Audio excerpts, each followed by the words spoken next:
Welcome back, lore seekers and guardians of the spirit realm. Today, we turn our gaze to one of the most poignant tales in Kenna Bridge of Spirits, the story of Taro. His journey is one of brotherhood, loss, and the quest for forgiveness in a world torn apart by corruption. I'm Vigil, and this is Video Game Lore. Join me as we unravel the fate of Taro, the lost brother whose heartache shaped the destiny of a village. Taro's tale begins not in darkness, but in the fading glow of hope. Once, he was just an ordinary boy, an older brother to Beni and Saia, growing up in a village nestled in the shadow of the mountain shrine. The land was alive, the forest vibrant, and the mountain's spirit energy touched everything. But as famine and sickness struck, the magic began to wither. With their parents taken by illness, Taro became both guardian and caretaker for his younger sibling. The burden was immense, but love drove him on.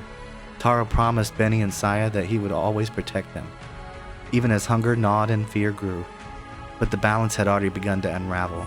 The mountain shrine's energy was fading, and with it, the health of the land and the people.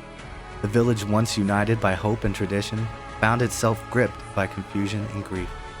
One day, desperate to safeguard his family, Taro took his brother and sister to seek help from Rusu, a wise hunter living at the forest's edge. Rusu welcomed the children, teaching them about the cycles of life, the tears of the forest, and the promise that death would always lead to regrowth. He offered what comfort he could, but warned that the forest had grown dangerous and the village was the safest place for them.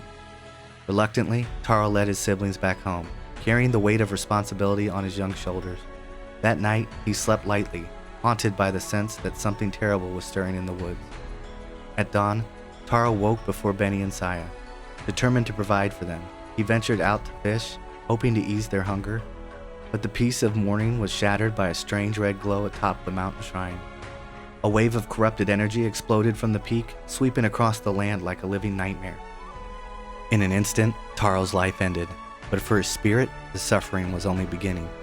Taro's soul, torn from his body, wandered the woods in confusion. The memories of his final moments blurred.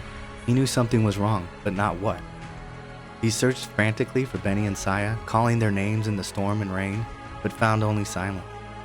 In the darkness, he stumbled upon relics of happier times: a slingshot, a fishing net, tiny statues carved in his siblings' likeness, each memory cut like a blade, reminding him of the promise he could never keep.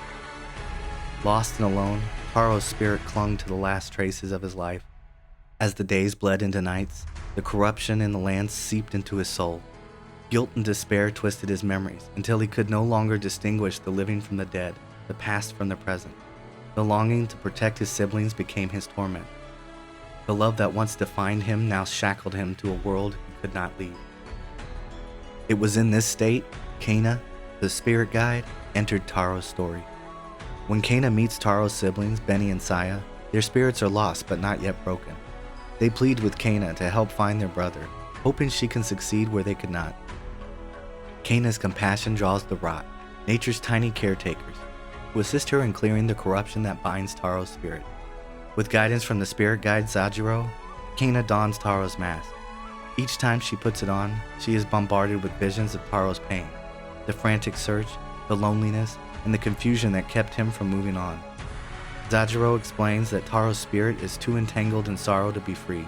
To heal him, Kenna must recover 3 precious relics, memories that anchor Taro to the world. Her journey takes her deep into the forest, the places vital to Taro's life. The fishing nets and baskets where Taro taught Beni and Saia how to fish, moments of simple joy now clouded by grief. The guardian tree, where Taro left figurines for his siblings, hoping they would guide them home if he could not. The lantern cave, the site of Taro's last desperate search, a place now twisted by corruption. Each relic once found brings clarity to Taro's story. With every memory unearthed, Kenna and the children piece together the truth of what happened and the depth of Taro's love. The final confrontation takes place at Taro's shrine, where Kenna lays the relics to rest. The storm returns, mirroring the chaos within Taro's soul. His spirit, overwhelmed by regret and sorrow, manifests as a monstrous guardian of corruption. Kenna must fight not only for Taro's salvation, but for her own belief in forgiveness and hope. With the help of her rot friends and her own indomitable spirit, Kenna defeats the corrupted Taro, cleansing him of darkness. As the storm subsides, Taro's true self emerges. He stands before his siblings, and for the first time in centuries, memory and love return. Taro confesses the truth. He tried everything to keep Beni and Saia safe after their parents died. He sought help from Rusu, but returned to the village alone. The explosion at the mountain shrine took him from the world before he could protect them. In the afterlife, he wandered, unable to forgive himself for leaving his siblings alone. Kana gently tells Taro what he needs to hear. What happened wasn't your fault. The children still need you, now and always. Beni and Saia rush to embrace their brother, their spirits finally reunited. Taro, Beni, and Saia thank Kana for her kindness. Though they cannot escort her to the mountain shrine, she assures them it's alright. Together, the siblings pass on to the spirit realm, their mask returning to rest in the village shrine, a family finally at peace. Kana's role as a spirit guide is not to erase pain, but to help spirits confront it, learn from it, and let it go. Through Taro's story, we see how love can endure beyond death, and how letting go is sometimes the only way to heal. Taro's journey is a haunting reminder that even the purest intentions can lead to suffering, but also that redemption is possible if we face our regrets and accept forgiveness. The mountain shrine is quiet for now, but its secrets remain, and many more spirits await their stories to be told.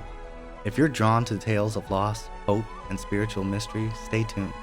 There's so much more to discover in the world of Kana Bridge of Spirits. Like, subscribe, and hit the hype button for more deep dives into gaming's most powerful legends. I'm Vigil from Video Game Lore, and I'll see you in the next one.